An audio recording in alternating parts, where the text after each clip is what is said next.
How's it going, War Pugs? Well, today we have the BC-304, the Daedalus class battlecruiser from Stargate. Now, in the last time we checked out anything about Stargate, we heard a little bit about the Daedalus, but not that much. So, it's going to be kind of interesting to hear about it.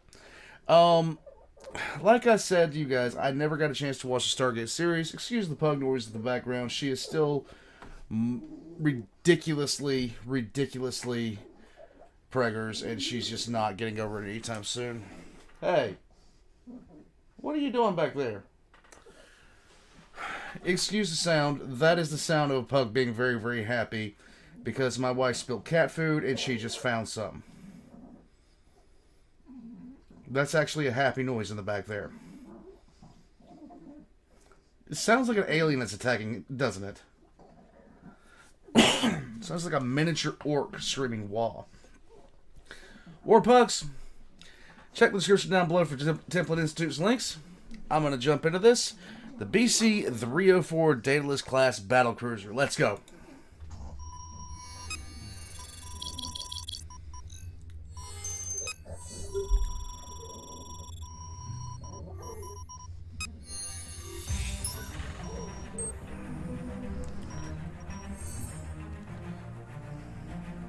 Tiny people. Through the efforts of Stargate Command, the nations of Earth were slowly made aware of their place within a complex and often threatening galaxy. Hostile alien civilizations, the Goa'uld system lords first among them, had likewise become aware of Earth and repeatedly tested its defenses and capabilities. During the initial years of this escalating conflict, the great fear that loomed over every effort was that these belligerent powers might bypass the Stargate network entirely and send their ships directly to Earth. Yay! While Stargate Command had proven adept at countering the Goa'uld and others on terrestrial battlefields, against a ship in orbit, they had no reliable defense. Several close calls and near misses proved the immediacy of this threat, and a form of interstellar deterrence became the top priority for every nation owner of the Stargate program. The BC-304, or Daedalus class, is today the supreme accomplishment of this effort.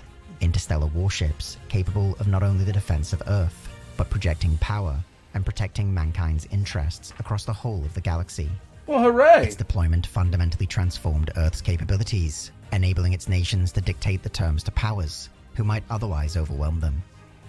It is without exaggeration to say that no other asset within the operating forces of Stargate Command is as foundational to humanity's aspiration of interstellar civilization as the Daedalus class.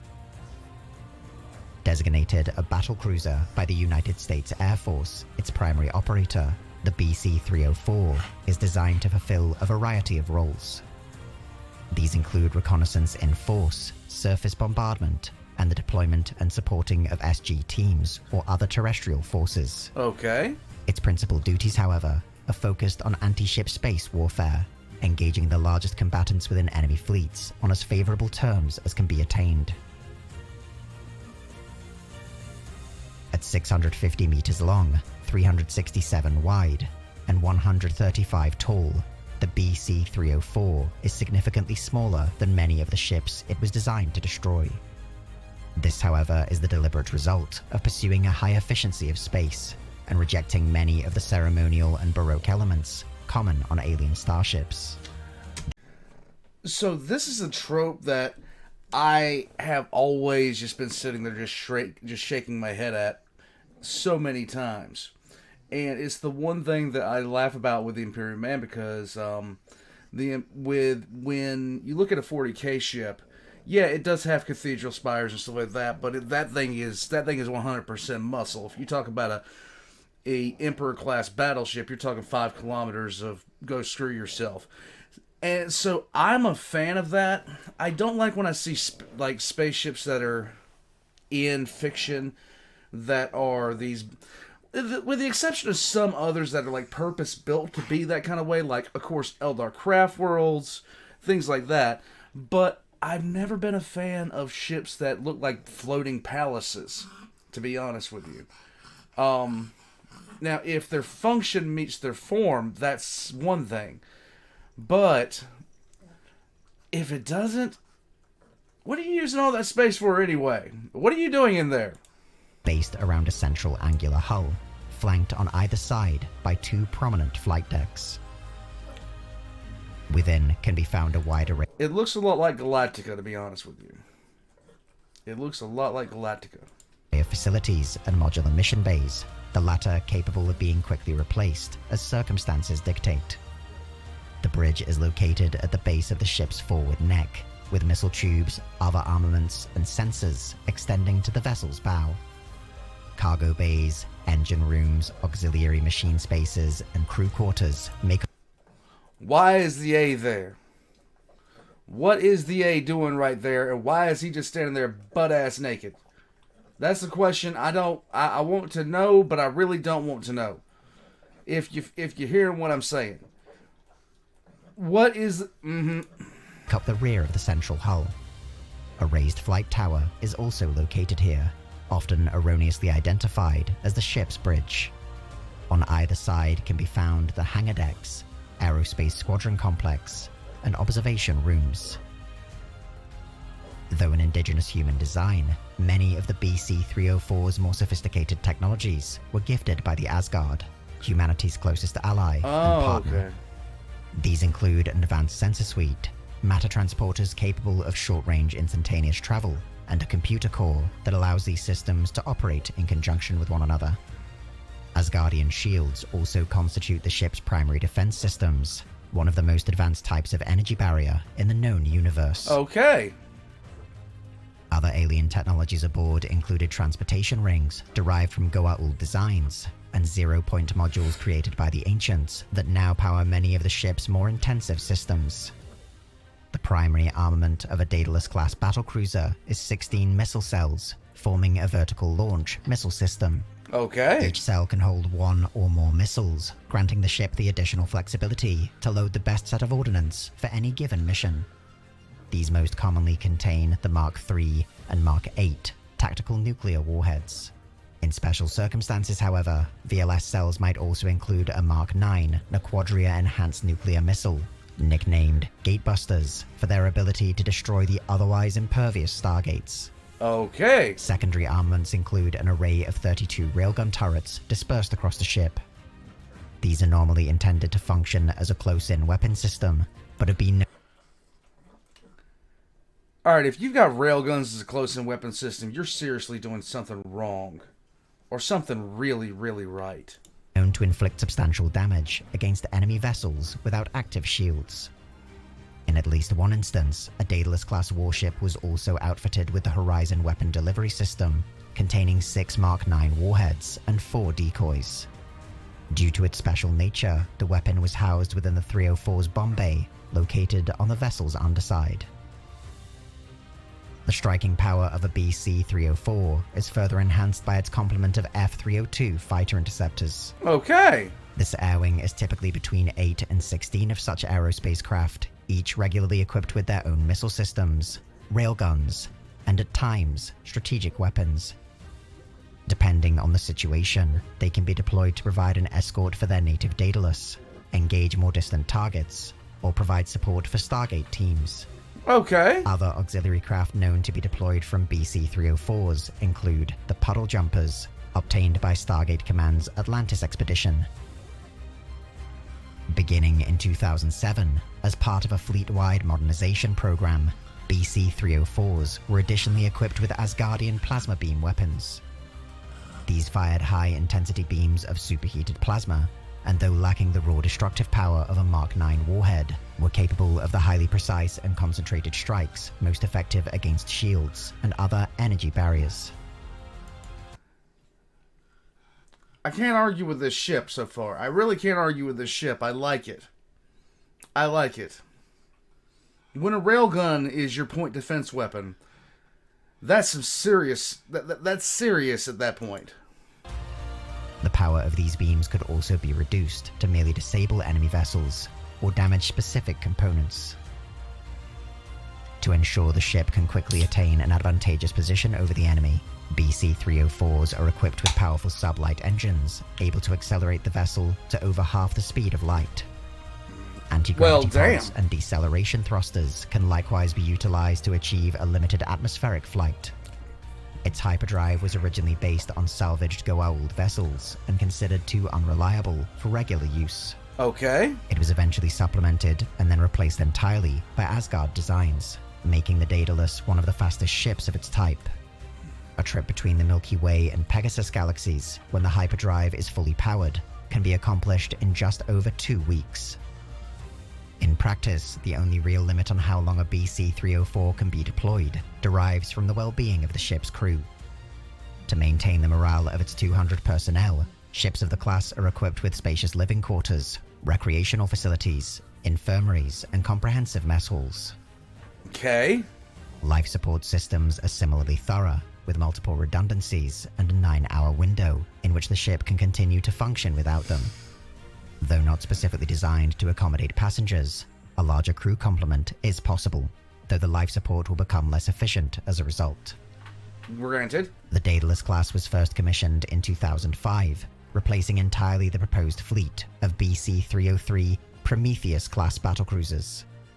Though the earlier design proved itself quite capable, immense technological advances made over the course of the Prometheus's short lifespan made the continued production of the BC-303 impractical. The BC-304 represented a stark evolution over its predecessor, factoring alien technologies into the initial design, rather than retroactively incorporating them. Okay. It was far larger, and in every quantifiable way, far superior. The Daedalus fired its first shots in anger when the eponymous lead ship of the class was deployed to defend the city of Atlantis in the Pegasus galaxy. In combat against the Wraith, one of the ancient powers of Pegasus, the 304 performed remarkably well, destroying 2 hive ships, which up to that point had been largely invulnerable to conventional attack.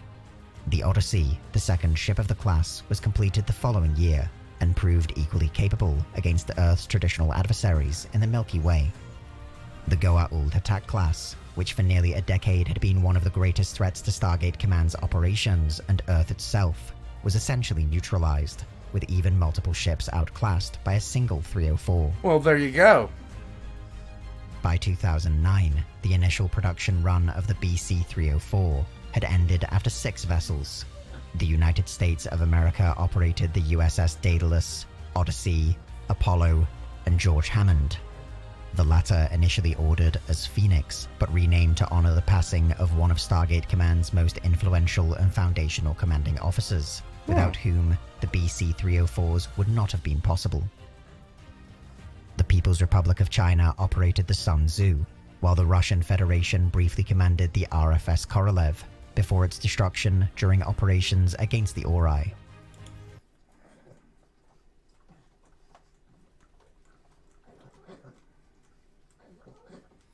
Does anybody else think what I'm thinking?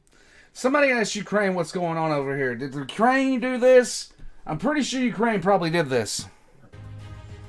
The Odyssey, owing to its status as Earth's flagship, was regularly upgraded during its initial deployments, though such refits would eventually extend across the whole of the fleet.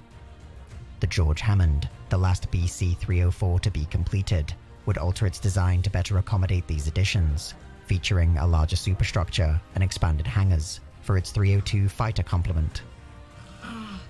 Today, the efforts of Stargate Command and Homeworld Command, of which it is now a part, are dedicated mainly to the continued operation of the BC-304 fleet. While these powerful warships have in many cases supplemented or overtaken the traditional roles of the Stargate teams, they serve as almost living museums dedicated to the history of Earth's greatest successes and secrets. To walk their decks is to experience the history of the Stargate program itself. Every system, every device, the methods and procedures in which they operate, all can be traced back to lone SG teams operating on an alien world. It is easy to forget that in those early days, these personnel operated without any meaningful support. There was no fleet of mighty ships in orbit to call upon, only the dream that through their efforts and sacrifices, such a thing might one day be possible.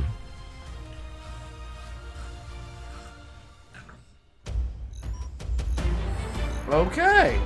In Arsenal, the Templin Institute investigates the weapons, vehicles, and other constructs from... Well, There's a lot I could say about that. Hold on a second. A pug is demanding pets. There's a lot to say about this. There's a lot to say about it. First off, there's practicality. Apparently, a lot of the technology came from an advanced species, and they suited it to their own needs. Now, the big thing is that alien species, the Asgard. I don't know how much they have to answer for the wider community to give after giving humans so much technology. Come here, Butterbutt. Come here. Come on. Ew. Oh. Oh. Oh. Okay. There you go. Are you happy? Are you pleased?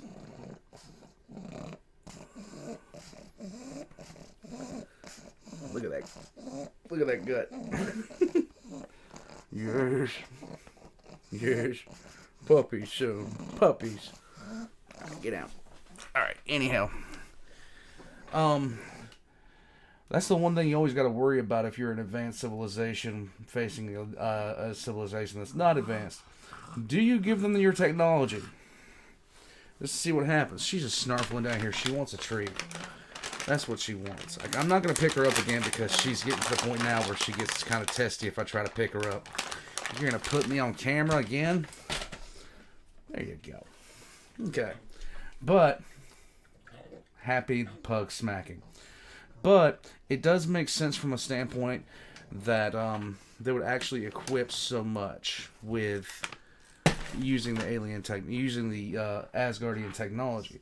Now, with that being said, we focus way too much on nukes, man. We focus way too much on nukes. I can't help but feel sometimes like when we talk about, what's going to happen when humanity reaches the stars, blah, blah, blah, this. Aliens would have noticed this a long time ago because we were using nukes. And I'm just there like, what if the nuke is so inconsequential to them? It's like the lance, the mounted horseman is to us. What? She's just staring at me. She fine pet. Warpugs. If you guys don't see me at one point this week, trust me, I will give you guys an update, because chances are it's going to be a long day and night for me at one point in the next coming week, but it's going to be worth it. I'm really looking forward to this. I can't tell you guys how much. It's all I've been talking about the past couple of days. Ain't that right? Warpugs, I'll catch you guys next time. And check all the links in the description down below. Leave a comment. I'll see you guys later. Ain't that right? Ain't that right? I'm messing with pug.